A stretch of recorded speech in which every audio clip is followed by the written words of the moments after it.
Hello guys, എല്ലാവർക്കും പുതിയൊരു വീഡിയോയിലേക്ക് സ്വാഗതം. അപ്പോൾ ഇന്ന് നമ്മൾ വന്നിരിക്കുന്നത് ഒരു പൊട്ടറ്റോ റോസ്റ്റ് നമ്മൾ ഉണ്ടാക്കാൻ പോവാണ്. അപ്പോൾ ചോറിൻ്റെ കൂടെയൊക്കെ സാധാരണയൊക്കെ നമ്മൾ ഉണ്ടാക്കുന്നത് എന്തുവാ, ഒന്നെങ്കിൽ ഉരുളക്കിഴങ്ങ് മെഴുക്കുരട്ടിയായിട്ടോ അല്ലെ ഉരുളക്കിഴങ്ങ് കറി, അങ്ങനെയൊക്കെയാണ് നമ്മൾ കൂടുതലും വെക്കുന്നത് അല്ലേ. റോസ്റ്റ് പക്ഷേ നമ്മൾ വെക്കുന്നത് വളരെ കുറവുമാണ്. എന്നാൽ ഉരുളക്കിഴങ്ങ് വെച്ചിട്ട് നമ്മൾ ചെയ്യുന്നതിൽ ഏറ്റവും ടേസ്റ്റുള്ള സാധനവും റോസ്റ്റാണ് കേട്ടോ. അപ്പോൾ ഇന്ന് നമ്മൾ ഉണ്ടാക്കാൻ പോകുന്നത് പൊട്ടറ്റോ റോസ്റ്റാണ്. അപ്പോൾ നമുക്ക് സമയം കളയേണ്ട, നേരെ വീഡിയോയിലോട്ട് പോവാം.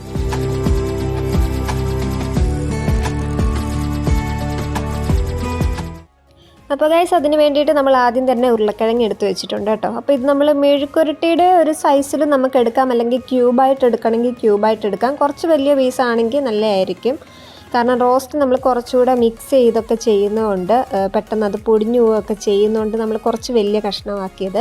പിന്നെ നമ്മളിവിടെ സവാള അരിഞ്ഞു വെച്ചിട്ടുണ്ട്. പിന്നെ വെളുത്തുള്ളി ഇഞ്ചിയൊക്കെ ചെറിയ പീസാക്കി നമ്മൾ അരിഞ്ഞു വെച്ചിട്ടുണ്ട് കേട്ടോ. സവാളയും നീളത്തിലല്ല നമ്മൾ അരിഞ്ഞേക്കുന്നത്, ചെറിയ ചെറിയ പീസായിട്ടാണ്. അപ്പോൾ ഉരുളക്കിഴങ്ങ് ഇതുപോലെ കട്ട് ചെയ്ത് വെച്ചിട്ടുണ്ട്. അപ്പോൾ നമുക്ക് ഫസ്റ്റ് തന്നെ ഈ ഉരുളക്കിഴങ്ങ് വേവിച്ചെടുക്കുന്ന പരിപാടിയാണ് ചെയ്യുന്നത്. അപ്പോൾ അതിന് വേണ്ടിയിട്ട് നമ്മൾ കുക്കറിലൊന്നും ഇടുന്നില്ല, ഒത്തിരി വെന്ത് പോകണ്ട. അപ്പോൾ അതുകൊണ്ട് തന്നെ നമ്മളല്ലാതെ വെള്ളത്തിൽ കുറച്ച് നേരം നമ്മൾ വെള്ളം ഒഴിച്ച് ഒന്ന് വേവിക്കാനായിട്ട് വെക്കുകയാണ് കേട്ടോ. അപ്പം പാനൊന്ന് ചൂടാകുമ്പോഴത്തേക്ക് നമുക്ക് കുറച്ച് വേവാൻ വേണ്ടിയിട്ടുള്ള വെള്ളം നമുക്ക് ആവശ്യത്തിന് ഒഴിച്ചു കൊടുക്കാം. അപ്പോൾ അതിലേക്ക് നമ്മൾ ഇത് കട്ട് ചെയ്ത് കഴുകിയൊക്കെ വെച്ചേക്കുന്ന പൊട്ടറ്റോ ആണ്, അത് നമ്മളിതിലേക്ക് ഇട്ട് കൊടുത്തിട്ടുണ്ട്. അപ്പോൾ വേവിക്കാൻ നേരം നമ്മൾ കുറച്ച് മഞ്ഞൾപ്പൊടി, ഉപ്പ്, അതുപോലെ ചില്ലി ഫ്ലേക്സ് ഇത്ര നമ്മൾ ഇട്ട് കൊടുത്തിട്ടുണ്ട്. ചില്ലി ഫ്ലേക്സ് ആണെങ്കിലും എരിവ് ഒത്തിരി വേണ്ടാത്തവർ അധികം ഇടണ്ട. എന്തായാലും റോസ്റ്റ് ആണ്, കുറച്ച് എരിവൊക്കെ വേണം. പിന്നീട് നമ്മൾ കുരുമുളക് പൊടി ചേർക്കുന്നുണ്ടെങ്കിലും കുറച്ച് നമ്മൾ ഇതിലേക്ക് ഇട്ട് കൊടുത്തു. ഇനി ഇതൊന്ന് വേവിക്കാനായിട്ട് വെക്കുക, കുറച്ച് മിനിറ്റ് മാത്രം നമുക്ക് വെച്ചാൽ മതി കേട്ടോ. അപ്പോൾ ഉരുളക്കിഴങ്ങൊക്കെ വെന്ത് നമ്മൾ മാറ്റി വെച്ചിട്ടുണ്ട്. അപ്പോൾ ആ സമയം കൊണ്ട് തന്നെ നമ്മൾ ആ പാനിൽ തന്നെ കുറച്ച് എണ്ണ ഒഴിച്ചു. പിന്നെ നമ്മൾ കുറച്ച് കടുക്, പിന്നെ കറിവേപ്പില, പിന്നെ നമ്മൾ ജിഞ്ചറും ഗാർലിക്കും ചെറുതായിട്ട് അരിഞ്ഞു വെച്ചിരുന്നു. അപ്പോൾ അതുകൂടെ ഒന്നിട്ട് നമ്മൾ മൂപ്പിച്ചിട്ടുണ്ട്. അപ്പോൾ അതിന് ശേഷമാണ് നമ്മൾ സവാള ഇട്ട് കൊടുക്കുന്നത്. അപ്പോൾ സവാള നമ്മൾ അരിഞ്ഞതും കൂടെ ഇതിലേക്ക് ഇട്ട് കൊടുത്തു. ഇനി നമുക്ക് അതൊന്ന് വഴണ്ട് വരട്ടെ. അപ്പോൾ നമുക്ക് വേണമെങ്കിൽ ഈ സമയത്ത് കുറച്ച് ഉപ്പ് ആഡ് ചെയ്യാം. ഉപ്പ് ആഡ് ചെയ്ത് കൊടുത്താൽ പെട്ടെന്ന് നമുക്ക് വഴണ്ട് കിട്ടും. അപ്പോൾ അതിന് വേണ്ടിയിട്ട് നമ്മളിനി വഴലാനായിട്ട് കുറച്ച് സമയം കൊടുക്കുക. ഓക്കെ.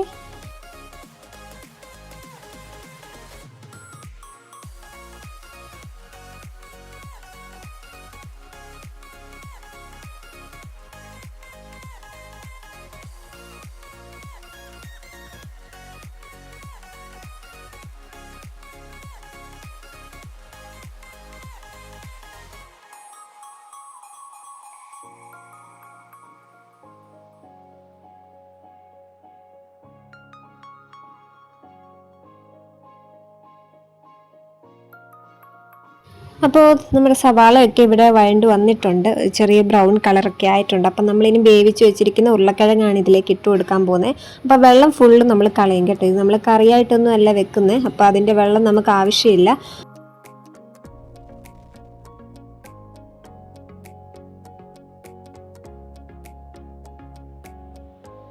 അപ്പോൾ ഉരുളക്കിഴങ്ങ് കൂടെ നമുക്ക് അതിലിട്ടിട്ട് എല്ലാം കൂടെ ഒന്ന് മിക്സ് ചെയ്ത് കൊടുക്കാവേ. ഒരുപാട് നമ്മൾ ഇളക്കണ്ട. ഉരുളക്കിഴങ്ങ് നന്നായിട്ട് വെന്തിട്ടുണ്ടെങ്കിൽ അത് പൊടിഞ്ഞൊക്കെ പോവും. അപ്പോൾ നമ്മൾ ചെറുതായിട്ടൊന്ന് ഇളക്കിയാൽ മതി, എല്ലാം ഒന്ന് മിക്സ് ആവണം, അത്രേ ഉള്ളൂ. അപ്പോൾ ഇനി നമ്മൾ റോസ്റ്റ് ആയതുകൊണ്ട് നമ്മൾ ഇതിലേക്ക് കുറച്ച് ചിക്കൻ മസാല നമ്മൾ ആഡ് ചെയ്യുന്നുണ്ട് കേട്ടോ. ചിക്കൻ മസാലയാണ് നമ്മൾ ഈ ഗരം മസാലയ്ക്ക് പകരമായിട്ട് ഇട്ട് കൊടുക്കുന്നത്.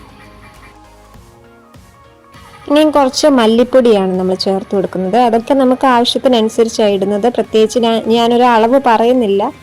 നമ്മൾ ഇങ്ങനെ ചെയ്ത് നമുക്കൊരു ഇതാവുമ്പോൾ നമ്മൾ ആ ഒരു അളവിനനുസരിച്ച് നമുക്ക് ഇടാൻ അറിയാമല്ലോ. അപ്പോൾ അങ്ങനെ അങ്ങ് ഇടുന്നതാണ്.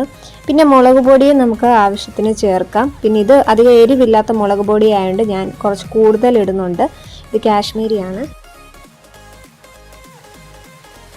അപ്പോൾ ഇനി നമുക്ക് ഈ റോസ്റ്റിന് ഏറ്റവും ടേസ്റ്റ് തരുന്ന സംഗതിയാണ് കുരുമുളക് പൊടി. അപ്പോൾ അതിന് വേണ്ടിയിട്ട് നമ്മൾ കുറച്ച് കുരുമുളക് പൊടിയും കൂടെ ആഡ് ചെയ്യുന്നുണ്ട്.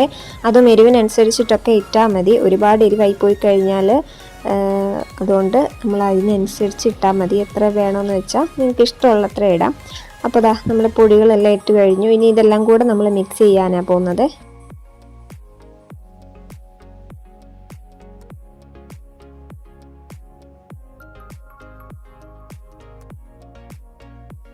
അപ്പോൾ ഇത് മിക്സ് ചെയ്തു, അത്രേ ഉള്ളൂ നമ്മുടെ പരിപാടി. പ്രത്യേകിച്ച് ഇതിനകത്ത് വേവാനോ ഒന്നുമില്ല. അപ്പം നമ്മൾ നല്ലോണം ഒന്ന് മിക്സ് ചെയ്യുന്നതിലാണ് കാര്യം. കാരണം റോസ്റ്റ് ആയതുകൊണ്ട് തന്നെ നമുക്ക് നല്ലോണം അത് മിക്സ് ചെയ്ത് അതെല്ലാം പിടിക്കണം മസാലയെല്ലാം. അപ്പോൾ ആ ഒരു രീതിയാണ് നമ്മൾ ചെയ്തത്. അപ്പോൾ ഗൈസ്, ഇതായിരുന്നു നമ്മുടെ വീഡിയോ. എല്ലാവരും പൊട്ടറ്റോ റോസ്റ്റ് ഒന്ന് തയ്യാറാക്കി നോക്കണം. ചോറിൻ്റെ കൂടെയൊക്കെ ഭയങ്കര ടേസ്റ്റാണ് കൂട്ടാനായിട്ട്. വീണ്ടും പുതിയൊരു അടിപൊളി വീഡിയോ ആയിട്ട് കാണാം. അതുവരെയും ബൈ.